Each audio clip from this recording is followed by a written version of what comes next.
Assalamualaikum warahmatullahi wabarakatuh. Shalom, Om Swastiastu, Namo Buddhaya, salam kebajikan, rahayu.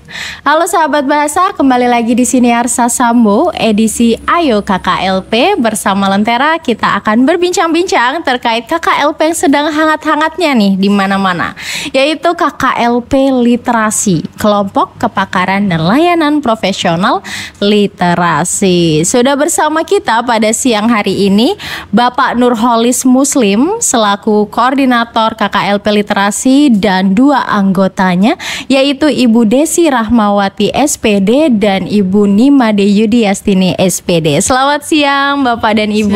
Siang Mbak Era. Cerah-cerah sekali hari ini.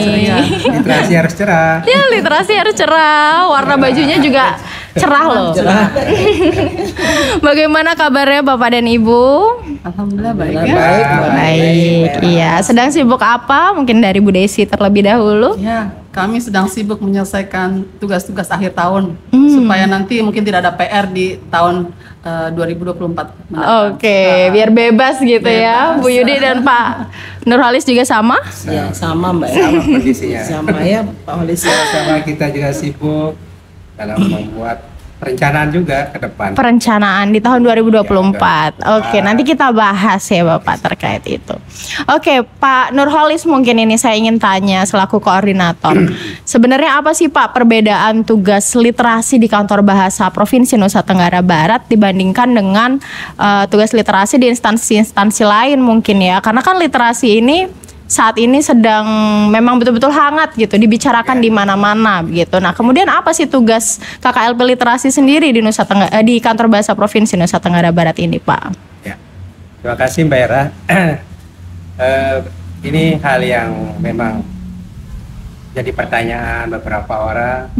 Kenapa di Kantor Bahasa juga melaksanakan literasi, kemudian di BGP juga ada literasi, betul. BPMP ada literasi, di sekolah-sekolah ada literasi, di kantor-kantor ada literasi, semua berliterasi jadi rame dia. Iya. Nah, jadi kalau Kantor Bahasa itu kan melaksanakan literasi ini berdasarkan peraturan menteri yang dicetuskan pada tahun 2016. Saat itu Badan Bahasa ditunjuk oleh Kementerian Pendidikan dan Kebudayaan waktu itu sebagai koordinator gerakan literasi nasional. Oh, koordinator ya Pak. Koordinator gerakan literasi nasional di Kementerian Pendidikan dan Kebudayaan. Nah, peraturan itu, permen itulah yang diturunkan, kemudian diamalkan ke Badan Bahasa. Badan Bahasa menurunkan peraturan itu ke kantor dan balai, seperti apa dikerjakannya. Itu tentu berdasarkan perencanaan dan tujuan, output, outcome, dan manfaatnya itu sudah tentu diperhitungkan di situ ya. Nah, di Kantor Bahasa ini apa bedanya ketika Kantor Bahasa melaksanakan literasi dengan BPMP misalnya? Nah, kalau Kantor Bahasa dia menyentuh hal-hal yang di luar satuan pendidikan, misalnya contohnya komunitas literasi. Kemudian gerakan-gerakan literasi yang tumbuh di masyarakat, tumbuh di lembaga pemerintah juga bisa kita berkolaborasi seperti itu. Nah, kemudian kalau di BPMP misalnya atau kita contohkan di BGP, ini kita mencontohkan ke saudara-saudara yang terdekat saja dulu ya. Iya, betul. BPMP dan BGP ini tentu mereka bersentuhan dengan sekolah, satuan pendidikan. Nah, ada muatan-muatan pembelajaran yang terkait literasi. Tentu ada bahan ajar, ada pendekatan yang terkait dengan literasi. Seperti itu. Mereka membuat pola-pola pembelajaran juga tentunya dalam pendekatan literasi. Nah, kalau kita Kantor Bahasa tidak. Sebatas kita mengumpulkan komunitas penggerak literasi, kemudian memberikan pemberdayaan kepada mereka, artinya pelatihan-pelatihan. Nah, seperti itu singkatnya ya. Oke, berarti lebih banyak ke komunitas literasi begitu ya Bapak ya, tapi juga masuk ke sekolah-sekolah juga, begitu. Tidak mungkin.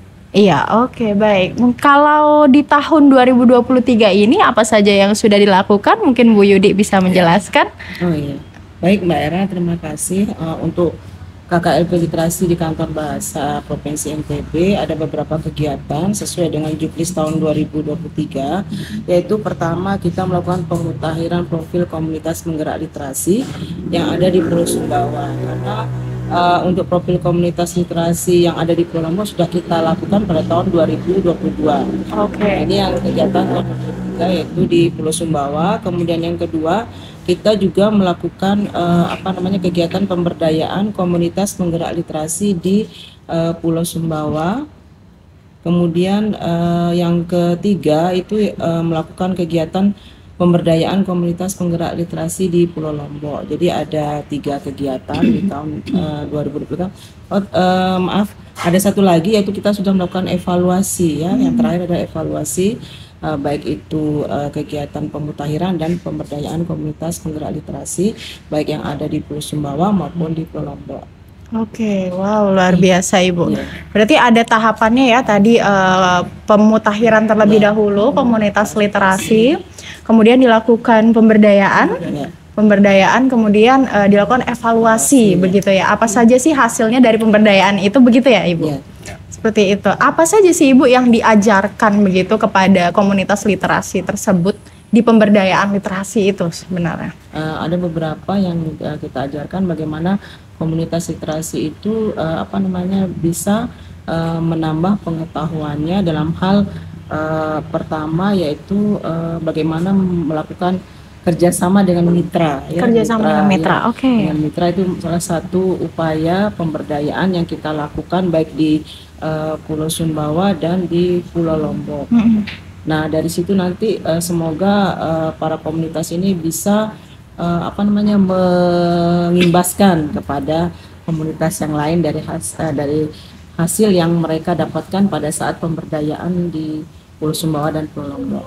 Baik, ya itu saya rasa memang perlu ya, karena kemarin kami sudah pernah juga mengundang salah satu narasumber Siniar Sasambo juga dari komunitas, namun komunitas di Lombok gitu ya. Mungkin terdatanya di tahun lalu 2022 itu dari komunitas di Lombok Timur, namanya komunitas apa ya, kok saya lupa tapi intinya Mas Fatih Kudus gitu. Mas Fatih Kudus itu mengatakan bahwa ada beberapa hal yang perlu diajarkan gitu untuk komunitas-komunitas literasi yang sepenglihatan beliau gitu saat ini tuh banyak yang timbul tenggelam gitu. Setelah timbul tidak berapa lama kemudian tenggelam gitu. Salah satunya adalah pengelolaan anggaran begitu. Bagaimana sih caranya, meskipun itu dananya mungkin swadaya begitu ya, atau apalagi kalau mendapat dari hibah gitu ya, dari pemerintah atau dari lembaga-lembaga lain, bagaimana cara pengelolaannya? Itu pesannya mungkin bisa ditindaklanjutin Bapak dan Ibu.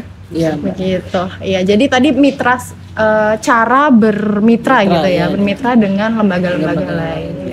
Sudah berapa banyak Bapak dan Ibu komunitas literasi yang terdata dan mengikuti pemberdayaan tersebut? Mungkin kalau untuk tahun 2022 itu sekitar 31 komunitas. 31 komunitas. Nah, kemudian yang kita mendata kembali pada tahun 2023 itu sekitar 34 komunitas. Bertambah komunitasnya.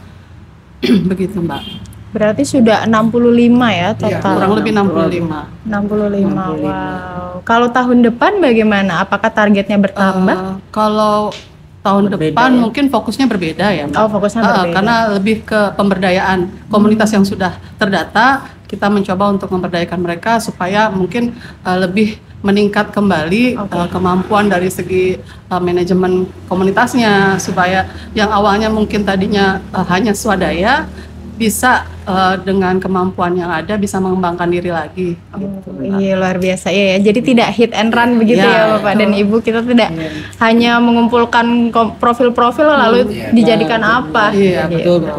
Baik, kalau untuk tahun ini adakah produk dari KKLP Literasi gitu, mungkin berupa buku atau bahan bacaan atau bagaimana begitu?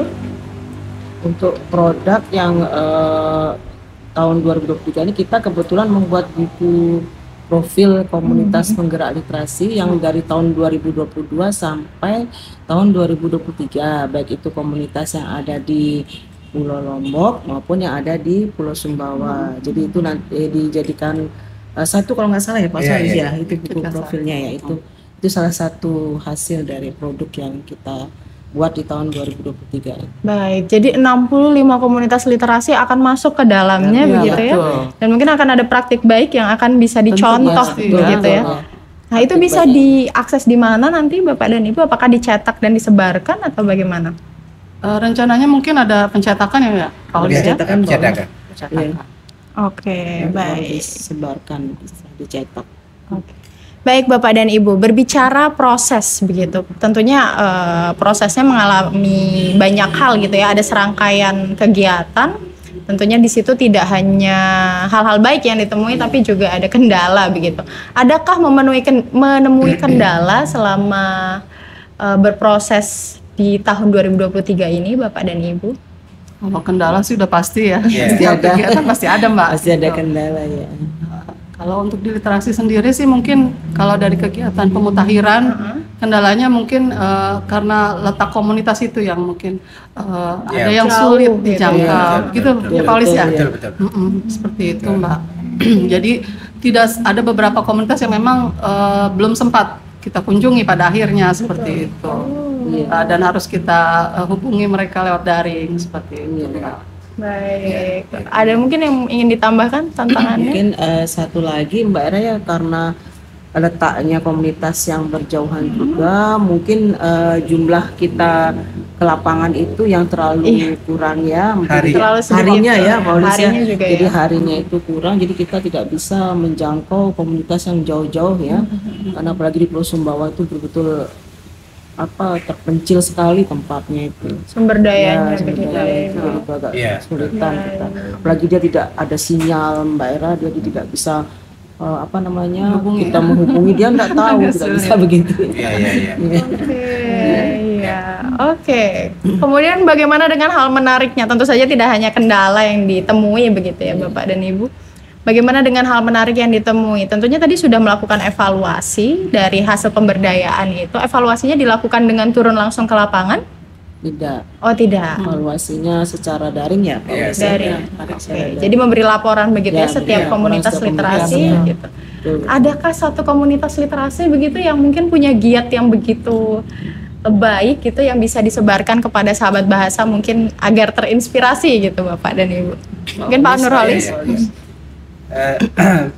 Jadi terkait dengan komunitas ini memang kita pertama yang kami soroti itu semangat teman-teman itu ya memang luar biasa. Artinya ketika komunitas itu lahir atau tumbuh itu kan tanpa dana, tanpa biaya dari siapapun. Mereka membiayai diri sendiri, membuat kumpulan-kumpulan gitu, kemudian sama-sama urunan seperti itu. Nah, itu sebenarnya yang kita sangat apresiasi itu adalah semangat itu.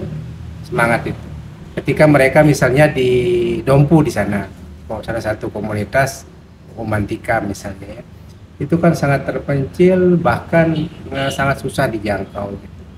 Nah, namun kenyataannya karena semangatnya seperti yang tadi saya sampaikan itu, mereka miliki, akhirnya mereka bisa melaksanakan tugas-tugas keliterasian, sekolah-sekolah, mereka membantu ke sekolah, dan syukurnya sekolah-sekolah terpencil itu memberikan ruang juga kepada mereka untuk berbagi bagaimana membaca, bagaimana memahami bacaan, bagaimana menulis, bagaimana memahami tulisan seperti itu.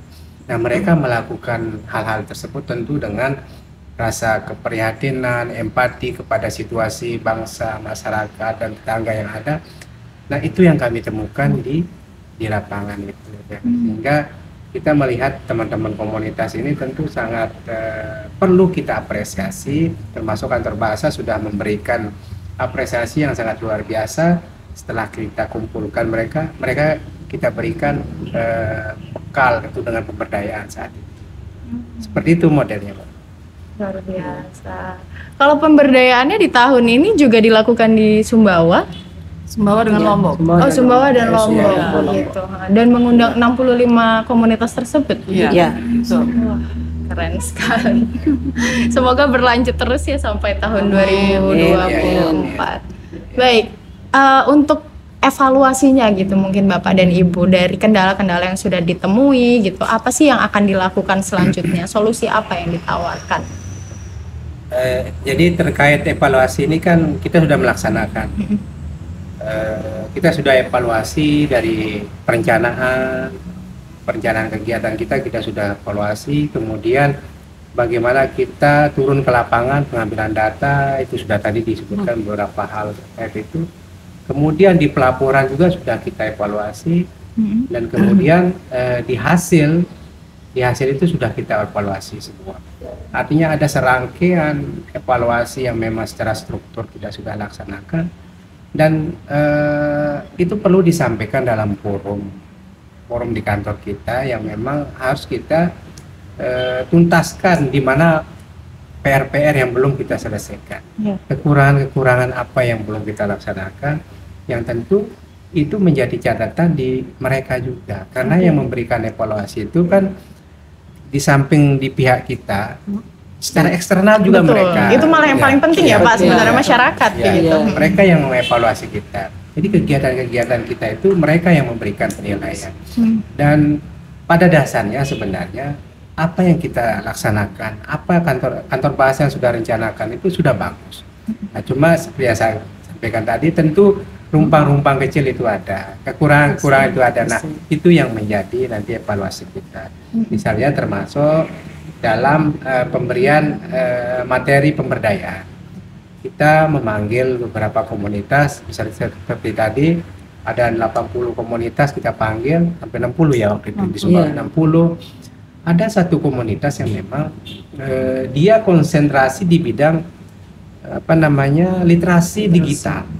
Nah, ketika dia bermain di digital itu tentu dia butuh dengan digitalisasi lah ya. Bagaimana pemahaman tentang digital, tentu yang mereka urus ini generasi Z, seperti apa yang mereka butuhkan, apa yang mereka ingin capai dan terapkan itu harus mereka punya. Nah, cuma waktu itu kita satukan mereka, kita berikan mereka pemahaman tentang bagaimana pengelolaan komunitas, kemudian tentu pemahaman tentang baca tulis waktu itu. Nah, rupanya ada dari mereka yang komunitas literasi digital itu menyampaikan bahwa kalau bisa kami diberikan juga tentang literasi digital. Oke, belum terakomodasi. Terakomodasi. Nah, tentu itu kan kalau dari pihak kantor bahasa kita kesulitan ya. Nah, namun kita sudah mempunyai pola seperti itu karena yang disebutkan Mbak Yudi dan Mbak Desi tadi, ada pola kepermitraan yang harus dibangun oleh seluruh lembaga itu tadi ya. Pola kepermitraan itu. Nah, misalnya kantor bahasa bermitra dengan Kominfo. Bermitra dengan perpustakaan. Nah, ketika teman-teman butuh tentang digitalisasi, tentu teman-teman Kominfo bisa kita gandeng. Betul, nah, Pak. seperti itu yang kita rencanakan juga ke depannya, sehingga kegiatan-kegiatan yang terkait literasi ini bisa kita selesaikan, kita sempurnakan. Terlebih di tahun 2024 ini, kantor bahasa akan banyak dilibatkan tentang literasi sekolah. Literasi sekolah itu terkait sekolah, terkait anak generasi belajar ya, anak-anak yang belajar itu, terkait guru, terkait dosen. Nah, seperti ini semakin kompleks lah di literasi yang akan kita hadapi. Nah, mudah-mudahan itu juga bisa diberikan kita semacam bekal oleh mungkin kantor bahasa, badan bahasa untuk menangani semua kasus-kasus literasi seperti tadi. Karena kantor bahasa ini terlebih-lebih sekarang sudah dilirik sama orang. Sudah dilirik sama orang. Sudah mulai hidup ya. Beberapa kegiatan literasi kantor bahasa dipanggil. Termasuk kaitannya dengan literasi wisata. Misalnya kerjasama kantor bahasa dengan desa wisata di Bante. Itu kan semua udah tahu, orang-orang pada tahu kok kantor bahasa masuk ke pariwisata seperti itu. Nah, itu ada yang kita bina di situ, ada yang kita sentuh terkait dengan literasinya. Ya, bagaimana teman-teman di sana bisa berkomunikasi dengan tentu foreigner atau turis-turis yang datang itu bisa ditangani seperti itu. Dan bahasa lah, kantor bahasa tentu memberikan pemahaman keliterasian yang terkait dengan itu, termasuk bagaimana riwayat penulisan cerita anak itu kita sudah lakukan. Nah, itu yang menjadi sebagian dari prestasi kantor bahasa yang sangat diapresiasi sama pihak luar, sehingga orang-orang sekarang seperti yang Mbak Era tahu, Mbak Yudi tahu, pada berdatangan. Ini sekarang kita kayak semut, semua ingin berkunjung, ingin bersilaturahmi, ingin bekerja sama. Itu termasuk terkait dengan literasi, KPI dan lain sebagainya. Karena memang branding kita sudah bagus dan aksi kita sudah bagus. Luar biasa, keren itu. Saya sangat mengapresiasi begitu ya, kacamata yang digunakan oleh tim literasi gitu. Kelihatannya memang itu yang tepat gitu, karena literasi ini kan lingkupnya sangat luas. Tentu saja yang dibutuhkan oleh komunitas literasi tadi ya bermitra, kerjasama, dan itu juga yang membuat kita sebagai kantor gitu ya, kantor bahasa ini kuat juga gitu ya, karena kita mungkin akhir-akhir ini juga banyak bermitra dengan beragam instansi, bahkan kemarin geofisika pun kami gaet gitu ya, meskipun apa ya kira-kira hubungannya pasti ada titik temunya, pastilah gitu. Ada itu. Keren, luar biasa Bapak dan Ibu. Evaluasi yang luar biasa menurut saya ini tepat sasaran begitulah, dan semoga bisa terus dilanjutkan hingga tahun 2024 sampai berganti Renstra pun juga semoga literasi ini tetap ada begitu. Ya, amin. Amin. Baik, kalau untuk rencana di tahun 2024 Bapak dan Ibu, targetnya sebenarnya apa sih? Siapa yang mau menjelaskan mungkin? Bu Desi? Oh iya, untuk target tahun 2024, kegiatan itu difokuskan ke pemberdayaan komunitas tadi. Selain itu juga tadi kan Pak Holi sudah menyebutkannya, kemitraan dengan sekolah-sekolah. Mungkin kita akan masuk ke sana, karena literasi yang akan dibangun mungkin dari siswanya, terus pengetahuan untuk guru seperti itu. Mungkin nanti kita akan fokusnya ke sana seperti itu, Mbak.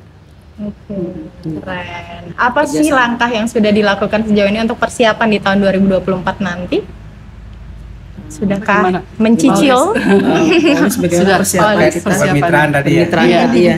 Kita pertama sudah menyusun draft rencana ya. Tentu itu belum disepakati atau belum disetujui oleh kepala pimpinan. Ya mungkin nanti dalam pertemuan khusus kita itu yang akan kita sampaikan. Ini rencana kita ke depan. Tapi biar kita sampaikan aja satu, misalnya terkait tadi literasi sekolah, sekolah dasar. Ini kan kita yang sangat sangat urgen sekali dengan rapor pendidikan, Mbak. Jadi rapor pendidikan di sekolah dasar dan menengah itu kan masih kita bilang belum baik-baik amat gitu ya, bukan buruk ya, belum baik-baik amat lah gitu. Ada sisi baiknya, kemudian ada sisi yang belum disempurnakan seperti itu. Nah, artinya ketika ada hal yang seperti itu, rupanya ini ada peluang kantor bahasa juga untuk ikut serta bagaimana membina anak-anak di sekolah itu, menguatkan literasinya. Misalnya dalam pemahaman teks, bagaimana anak-anak itu memahami teks bacaan itu untuk dia menguatkan literasi dalam menulisnya. Karena yang selama ini terjadi begini. Anak-anak di sekolah itu, ya sekolah dasar ya, kelas tinggi dan SMP itu, mereka tidak terlalu fair dengan buku. Kita bilang tanda kutip, ya tidak terlalu suka buku. Nah, tidak terlalu suka buku. Mereka seperti yang kita tahu kalah dengan gawai, dengan gadget. Itu yang menjadi kendala sekarang. Mungkin anak saya juga seperti itu, Mbak Desi. Sama kondisi seperti itu. Nah, yang jadi pertanyaannya, kenapa buku itu jadi tidak menarik di anak-anak sekolah itu? Nah, jadi itu ada jawabannya. Ternyata buku itu tidak menarik karena anak-anak itu tidak paham terhadap apa yang dibacanya. Mereka tidak paham bacaannya. Ketika mereka baca buku, malah yang terjadi mereka ngantuk loh. Iya betul. Ngantuk. Jadi ngantuk. Lebih kalau dia gawai, mereka tidak akan ngantuk-ngantuk. Sekalipun sebenarnya dampaknya gawai itu kan lebih kita bilang tanda kutip berbahaya ya, karena ada radiasi. Kalau buku kan tidak berbahaya. Tapi menariknya HP ini tidak bisa dikalahkan sama buku. Betul. Tidak bisa dikalahkan. Nah akhirnya dalam diskusi literasi yang sudah disampaikan baik secara nasional, regional, ternyata itu yang jadi masalah. anak-anak generasi belajar kita tidak paham terhadap teks. Susah ya memahami Susah ya, Pak? memahami teksnya. Nah, akhirnya ketika mereka membaca buku, ada program 15 menit membaca sebelum mereka belajar. hanya membaca aja.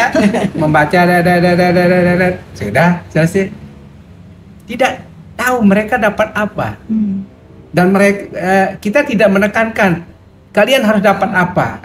Nah, itu yang rupanya belum terstruktur bagus. Nah, hingga kedepannya nanti mudah-mudahan Badan Bahasa, Kantor Bahasa secara lebih eksplisit lagi ke bawah bisa menguatkan di sisi itu. Anak-anak sekolah itu, guru-guru terutamanya kita kuatkan dulu bagaimana mereka memahami teks itu sehingga mereka bisa menularkan ke murid-muridnya. Sehingga ada daya tarik untuk siswa itu, saya mau tahu tentang bagaimana cara menanam misalnya toge misalnya ya, buat sayur gitu. Nah, jadi kan paling tidak buku dulu rujukannya. Memang HP lebih cepat, tapi kita upayakan buku seperti itu. Nah, ketika baca itu kan ada tahapan yang sistematis, kemudian ada cerita yang panjang kalau di buku dan kita tidak capek. Nah, mungkin nanti kita akan masuk di situ, di sisi itu kita akan menguatkan pemahaman terhadap bacaan. Bagaimana anak-anak itu paham bacaan, bagaimana anak-anak itu tahu apa yang dibaca sehingga dia tidak merasa bosan terhadap bacaan. Bacaan gitu ya. Jadi fokus adalah peningkatan minat baca begitu ya, dan itu diusahakan untuk melalui buku. Kembali kita ke buku ya, memang tantangannya berat sekali mungkin karena buku sendiri kan mungkin kadang membosankan kan. Mungkin bukunya yang kurang menarik.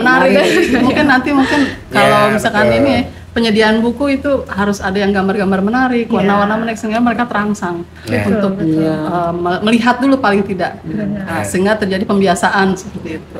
Makanya Mbak Hera, kita ya harusnya untuk anak-anak yang sekolah dasar itu kita harusnya membuat buku bacaan yang seperti cerita-cerita anak-anak. Jadi jangan nanti yang dibuat cara beternak kan tidak cocok dengan anak. Jadi kan dia harus mencari gambar-gambar yang menarik, bagaimana mungkin terbentuknya apa sih yang kalau langit-langit itu tata surya ya, seperti itu kan dia mungkin dia lebih senang, lebih suka namanya sekolah dasar. Wah, ini tugas berat bagi tim literasi gitu ya, apalagi sekarang anak-anak memang sudah punya banyak alternatif begitu untuk mereka bermain. Kalau dulu mungkin mainan kita ya Bapak dan Ibu itu ya buku, ya mainan tradisional, dan yang paling menarik memang buku gitu. Tapi tantangannya sekarang yang menarik bagi anak-anak ternyata bukan itu gitu ya. Dan caranya kita mengembalikan pada era itu gitu ya. Tapi begini, catatannya kita tidak menutup pintu untuk digitalisasi karena ini eranya eranya Mbak Era dan zamannya gitu ya.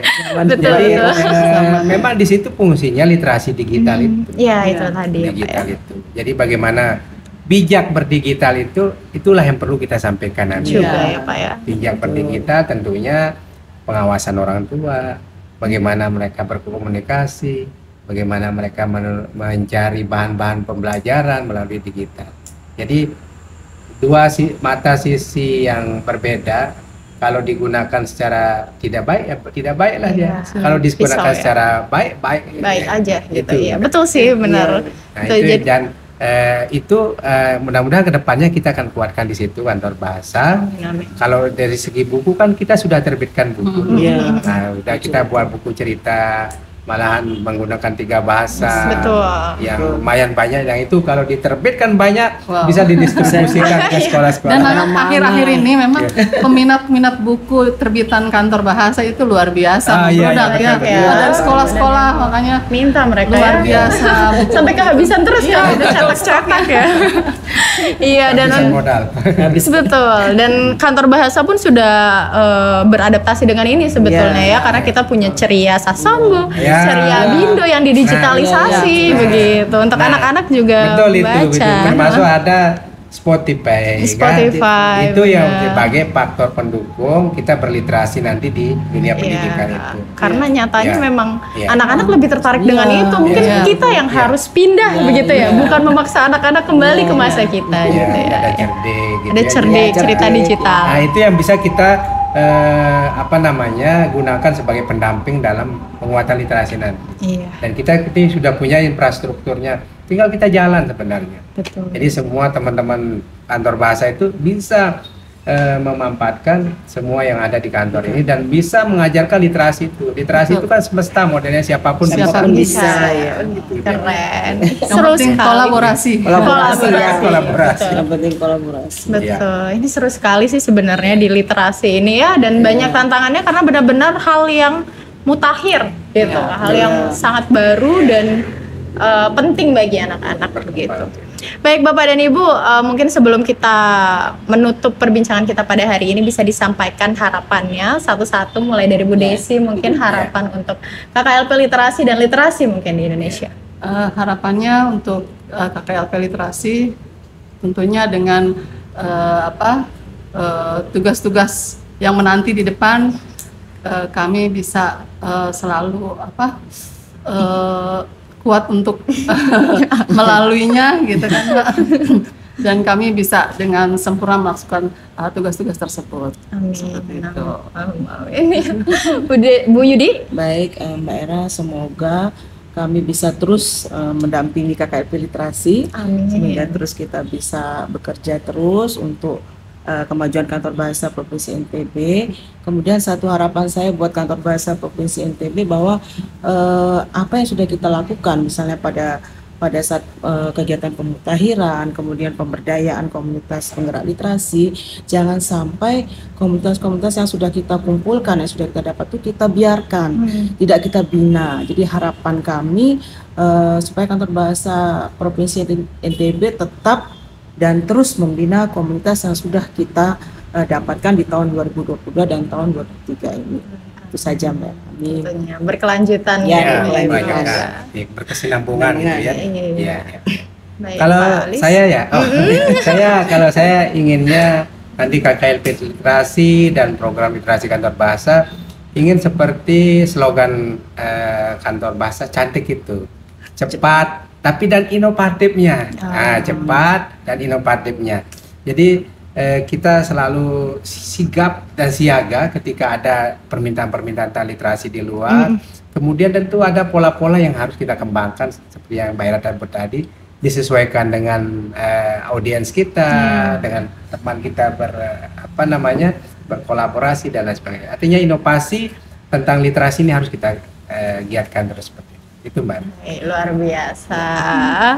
Oke, semoga sahabat bahasa juga selalu mendukung begitu ya kegiatan-kegiatan literasi. Tentunya itu juga yang membuat teman-teman antusias di sini. Yang paling ramai kayak kelihatannya memang kalau literasi gitu. Ada komunitas literasi datang, juga mereka aktif mencari tahu tentang kantor bahasa juga karena literasi salah satunya.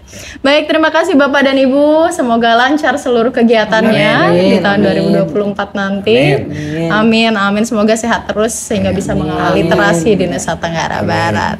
Baik sahabat bahasa, itu tadi bincang-bincang bersama kelompok kepakaran dan layanan profesional literasi. Jangan lupa untuk selalu menyaksikan video-video dari Siniar Sasambo melalui kanal YouTube, dan jika ingin mendengar audionya bisa mampir ke Spotify kami, yaitu Spotify Siniar Sasambo. Sampai jumpa dalam Siniar Sasambo berikutnya. Wassalamualaikum warahmatullahi wabarakatuh. Shalom, Om Swastiastu, Namo Buddhaya, salam kebajikan, Rahayu, salam literasi.